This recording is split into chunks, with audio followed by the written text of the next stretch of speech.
Құрметті ұстаздар мен ата-аналар, оқушылар мен мектеп түлектері, жыл сайынғы дәстүр бойынша 25 мамыр күні соңғы қоңырау мерекелік шарасы өтеді. Алайда әлемдік пандемияға байланысты биылғы оқу жылында соңғы қоңырау мерекелік шарасы қашықтан өткізіп отырмыз. Білім туралы Қазақстан Республикасының 2007 жылғы 27 шілдедегі заңның 5 бабының 14 тармақшасына 2020-2021 оқу жылын аяқтау және орта білім беру ұйымдарының білім алушыларының қорытынды аттестаттаудан өткізу туралы Қазақстан Республикасының Білім және Ғылым Министрлігінің 2021 жылғы 5 мамырдағы нөмір 203 бұйрығына сәйкес Шығыс Қазақстан облысы білім басқармасының 2021 жылғы 12 мамырдағы нөмір 195 бұйрығы Шығыс Қазақстан облысы білім басқармасы Аягөз ауданы бойынша білім бөлімі мемлекеттік мекемесінің 2021 жыл 12 мамырдағы нөмір 50 бұйрығы 2020-2021 оқу жылын аяқтау және орта білім беру ұйымдарының білім алушыларының қорытынды аттестаттауын өткізу туралы мектепшілік нөмір 53 бұйрығы 2021 жылғы 25 мамырдағы педагогикалық кеңестің нөмір 5 хаттамасы негізінде оқу жылының аяқталуы туралы бұйырамын. 2021 жылғы 25 мамырдағы оқу сабақтары аяқталсын. 1-11 сыныптардағы тәрбие сағаттары тәуелсіз ел, тәуелсіз болашақ тақырыбында қашықтан ұйымдастырылсын. Жылдың қорытындысы бойынша 1-8-10 сыныптарда 112 оқушы үздік деп танылып, мақтау грамотасымен марапатталсын. 9 сыныптың барлық 32 оқушысы, оның ішінде үздік аттестатқа үміткер 6 оқушы қорытынды аттестаттауға қатыстырылсын. 11 сыныптың барлық 19 оқушысы, оның ішінде үздік аттестатқа үміткер 4 оқушы, алтын белгіге үміткер 2 оқушы қорытынды аттестаттауға қатыстырылсын. 2020-2021 оқу жылында мектебіміздің 48 мұғалім оқушыларға сапалы білім мен саналы тәрбие беру мақсатында тынымсыз еңбек етті. 22 сыныптағы 448 оқушымыз жыл қорытындысы бойынша 112 үздік, 132 екпінді қатарынан көрінді. Пән олимпиадалары, интеллектуалдық байқаулар, өнер байқаулары, спартакиялық жарыстарда шәкірттеріміз бен ұстаздарымыз аудандық, облыстық, республикалық, халықаралық дәрежеде жүлдегерлері мен жеңімпаздары атанды. Биылғы оқу жылында мектебімізде 19 түлек бітіріп отыр. Жас түлекке арналған соңғы қоңырау мен аттестат алу тәуелсіздік ұландары салтанатты іс-шарасы 12 маусымда өткізілетін болады. Бүгінгі оқушы білім бәсекесіне төтеп бере алатын, санасы ашық, халқымыздың рухани, адамгершілік құндылықтарын бойына сіңірген, 3 тілді еркін меңгерген тұлға болу керек. Осы мақсатқа жету жолында мектеп ұжымы қажырлы еңбек етуде. Құрметті ата-аналар, мемлекет тарапынан әлеуметтік көмек алатын аз қамтылған көп балалы отбасынан шыққан оқушыларға көмек көрсетілді. 2020-2021 оқу жылының басында 135 оқушы мектеп формасымен аяқ киім, оқу құралдарымен қамтамасыз етілді.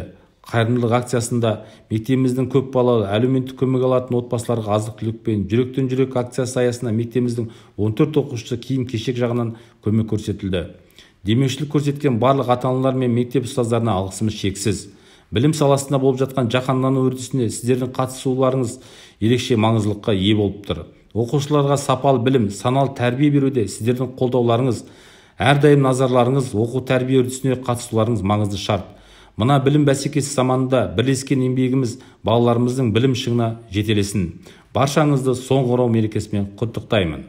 Құрметті ұстаздар, ата-аналар, оқушылар, сіздерді соңғы қоңырау мерекесімен құттықтаймын. 9-11 класты бітіретін білім алушылардың жалпы орта білім беру деңгейінің мемлекеттік жалпыға міндетті стандартына көзделген оқу пәндерінің көлемін меңгеру дәрежесін айқындау мақсатында 2008 жылы 18 наурыздағы, 2021 жылы 28 сәуірдегі номер 189 өзгерістермен Қазақстан Республикасының Білім және Ғылым министрінің бұйрығының негізінде қорытынды аттестаттау жүргізілетін болады. 11 жылы бойы алған білімдеріңізді бекітіп, сапалы дайындықпен жақсы нәтижеге қол жеткізеді деп ойлаймын. Барлық мектеп оқушыларына жазғы демалыстарын жақсы өткізіп, жақсы көңіл күймен жаңа оқу жылына келулеріне тілектеспін. Биыл оқу жылында мектепте оқу әдістемелік жұмысты тиімді ұйымдастыру мақсатында озат тәжірибе мектебі, шығармашылық топ мектебі, әдістемелік бірлестіктер, дарынды оқушылармен жұмыс мектебі жұмыс атқарды. Нәтижесінде 2020-2021 оқу жылында дарынды қабілетті оқушылармен жүргізілген жұмыстың нәтижесінде оқушыларымыз түрлі халықаралық, республикалық, облыстық, аудандық байқауларда, қашықтық байқауларда жүлделі орындарды иеленді. Ерекше атап өтетін өтетін облыстық зерттеу жұмыстары мен шығармашылық жобалар конкурсының аудандық кезеңіне 2 оқушымыз қатысып, бүгінгі күні жүлделі 1-ші орындарды иеленді. Егізбек Нұрай 7-ші сынып оқушысы облыстық кезеңде зерде конкурсына қатысып 2-ші орынды иеленді. Жалпы білім беретін пәндер бойынша республикалық олимпиаданың облыстық кезеңіне Қазақстан тарихы пәнінен 11-ші сынып оқушысы Даниялова Динара қатысып, бүгінгі күні 3-ші орынды иеленді. Облыстық Қазақстан тарихы пәні бойынша Туған Глобал конкурсына 8-ші сынып оқушысы Рымбаева Балауса қатысып, 3-ші орынды иеленді. Және де мектебімізде қосымша білім беруде үйірмелерге қатысатын оқушыларымыздың да жетістігі ауыз толтырып айтарлықтай. Атап айтатын болсақ, вокал түрінен Серікқали Шұғыла, Абылмансұрова Аружан, Шалқарова Тамири сынды оқушыларымыздың жетістігі өте көп. Дене шынықтыру пәні мен спорт саласында Айтқали Нұрасыл, Қызыров Бекжан, Даниялова Динара, Қалтаева Балжан, Таласов Ақнұр, Таласов Ескендір, Асубаев Нұрлан, Серікқали Шұғыла сынды оқушыларымыздың да жетістігін атап өту керек сияқты. 2020-2021 оқу жылында жалпы білім беретін пәндер бойынша республикалық олимпиаданың аудандық кезеңіне 9 оқушымыз қатысып, 7 оқушымыз жүлделі орындарға ие болды. Осы республикалық олимпиаданың облыстық кезеңіне 1 оқушымыз қатысып, бүгінгі күні жүлделі 3-ші орынды иеленіп отыр. Облыстық Қазақстан тарихы пәндер бойынша Туған Глобал конкурсына 8-ші сынып оқушысы қатысып, бүгінгі күні 3-ші орынды иеленді. Және де мектебімізде қосымша білім беруде үйірмелерге қатысатын оқушыларымыздың да түрлі вокал түрінен, дене шынықтыру спорт түрінен жүлделі орындары өте көп. Сонымен қатар, осынау қиын қыстау кезінде қарамастан мұғалімдеріміздің де жетістігі ауыз толтырып айтарлықтай. Атап өтетін болсақ, Қазанғапова Дариға Мұратовна оқусының меңгерушісі орыс тілі пәні мұғалімі, Алтынсарин төсбелгісінің иегері. Бейсекова Айгүл Төлебековна ағылшын тілі пәні мұғалімі, білім беру ісінің құрметті қызметкері төсбелгісінің иегері атанды. Айбишева Рыскүл Төкенова қазақ тілі әдебиет пәні мұғалімі, Айгөз Мақтанышы төсбелгісінің иегері атанды. Карыбаева Шынар Федоровна бастауыш сынып мұғалімі 11-ші республикалық тәуелсіз қоғамдық үздік ұстаз байқауына қатысып, үздік ұстаз төсбелгісінің иегері атанып отыр. Оқусының меңгерушісі орыс тілі әдебиет пәні мұғалімі Қазанғапова Дариға Мұратовнаның және оқу әдістемелік ісі жөніндегі меңгерушісі информатика пәні мұғалімі Даниярова Рамина Мангалиевнаның республика көлемінде тәжірибесі таратылып, еліміздің үздік ұстаздарының эстафетасына қатысып, арнайы сертификатын иеленіп отыр. 6 мұғалімнің авторлық бағдарламасы облыс көлемінде таратылды. Аудандық үздік педагог 2021 байқауына математика пәні мұғалімі Касьянова Гүлнұр Сериковна қатысып, 3-ші орынды иеленді. Аудандық үздік бастауыш сынып мұғалімдер байқауына бастауыш сынып мұғалімі Карыбаева Шынар Федоровна қатысып, жүлделі 1-ші орынды иеленді. Құрметті ұстаздар, шәкірттеріңіздің құрметі мен махаббатына бөленіп, әрқашан ата-аналардың қолдауында болыңыздар. Шығармашылық ізденістер, ғылыми жаңалықтарыңыз арта берсін. Мерекелеріңіз құтты болсын. Құрметті ата-аналар, оқушылар, ұстаздар. Барлықтарыңыз білетіндей, мектебімізде күнделік кезет электронды журналын пайдаланып жүрміз. Ата-аналар кестедегі өзгерістерді, оқушының ағымдық және қорытынды бағаларын, жетістіктерін бақылай аласыздар. Үй тапсырмаларын көріп, оқу туралы хабарландыруларды емайл арқылы хабардар болып тілдесе аласыздар. Оқушылар сабақ кестесін, үй тапсырмаларын, барлық қойған бағаларды сабақ барысында пайдаланатын материалдарды көре аласыздар. Алдағы уақытта күнделік кезет мүмкіндіктерін дұрыс пайдаланып, ата-ана болып, оқушы болып, ұстаздар болып, белсенділік танытуға шақырамын. Сәлеметсіздер ме, құрметті ата-аналар, құрметті оқушылар. Бүгінгі дамыған заманда біздің өмірімізде роботтар белсенді түрде енуде. Қазіргі күнде біздің мектебімізде робототехника кабинеті 2019 жылдан бастап ашылған. Кабинетімізде арнайы Lego және Arduino робот құралдарымен жабдықталған. Робототехникаға байланысты біздің мектебіміздің оқушылары IT технологиясына байланысты жарыстардан әртүрлі орындар иегерлері болған. Мектебімізде гимназиялық сағаттардан роботтардан сан түрлі қызықты құрылғылар және әртүрлі жүріп қозғалатын роботтар жасауға арнайы қосымша үйірмелер қарастырылған. Сіздерді осындай заманауи мектепке жан-жақты білім алуға, жаңадан әртүрлі роботтардың болашағымен танысуға, қыр-сырын зерттеп, жаңаша бір роботтар құрауға сіздерді шақырамын. Құрметті ата-аналар және ұстаздар, оқушылар, міне көптен күткен соңғы қоңырау мерекесі де келіп жетті.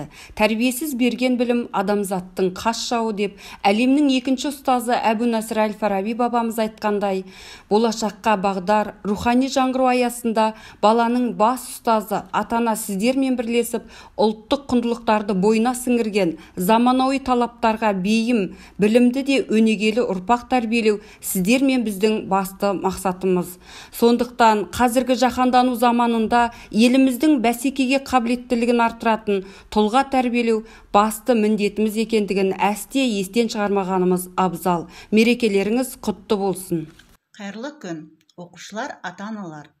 Күлімде өмір ғажап демекші, жазғы демалыстарының әр күнін пайдалы да тиімді өткізе біліңіздер. Демалыс кезінде әдеби кітаптар оқып, білімдеріңізді шыңдауды ұмытпаңыздар. Ата-аналарыңыздың жанында әр күндеріңіз шаттыққа толы, қызықты да көңілді болсын. Келесі жаңа оқу жылында кездескенше. Құрметті жас қыран мен жас ұлан ұйымының мүшелері, биылғы жыл еліміздің тәуелсіздігіне 30 жыл. Өскелең жас ұрпақтың бойында патриоттық білім мен өзін-өзі жетілдіруге деген құштарлық, беріктік, отан тарихына, тәуелсіз Қазақстанның бүгіні мен болашағына деген жауапкершілікпен қарап, ұлттық және жалпы адамзаттық құндылықтарымызды қастерлейтін тұлға қалыптастыру басты мақсатымыз. Тәуелсіз еліміздің болашағы, туған ел, сен отаным мақтан тұтар, салауатты өмір салтын ұстанар, сіздер, патриот жас ұландар мен жас қырандар, әрқашан болашаққа деген сеніммен нық қадам басайық. Қайырлы күн, құрметті ата-аналар. Мектебіміз ашылғаннан бері көп балалы отбасыларынан шыққан оқушыларға мемлекет тарапынан үлкен көмектер көрсетілуде. Әр жыл сайын мектептің қоғамдық жұмыстарына, әрі қайырымдылық іс-шараларына ат салысып келген номер 10 Қазақ мектеп гимназиясы ата-аналарына мектеп ұжыматынан үлкен алғысымызды білдіреміз. Құрметті 10 Қазақ мектеп гимназиясының түлектері, сіздерге сәт сапар тілейміз. Енді 10 Қазақ мектеп гимназиясының ұстаздарына, мектеп басшысына сапалы білім, саналы ұрпақ тәрбиелеп шыққандарыңызға үлкен алғысымызды білдіреміз. Ата-ана ретінде сіздерге басымызды иіп, алғысымыз шексізден басқа айтарымыз жоқ. Және де түлектерге тек қана сәт сапар тілейміз. Құрметті мектебіміздің әнге әуес, күйге құмар өнерпаздары. Биылғы оқу жылында көптеген мәдени іс-шаралар қашықтықтан өткізілгеніне қарамастан үй жағдайында болса да, аудандық, облыстық, республикалық деңгейдегі өнер байқауларына қатысып, көптеген жетістіктерге қол жеткіздік. Сіздерге қанаттарыңыз талмай, өнердің биік шыңынан көріне беріңіздер деп тілек білдіргім келеді. Біз сіздермен біргеміз.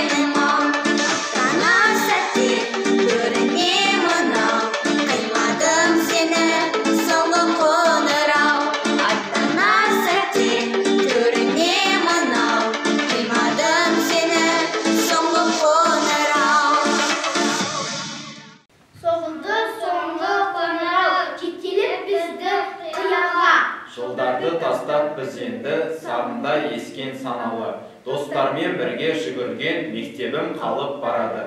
Аяулым менің ұстазым, кездесеміз біз әлі, сыңғырлар соңғы қоңырау.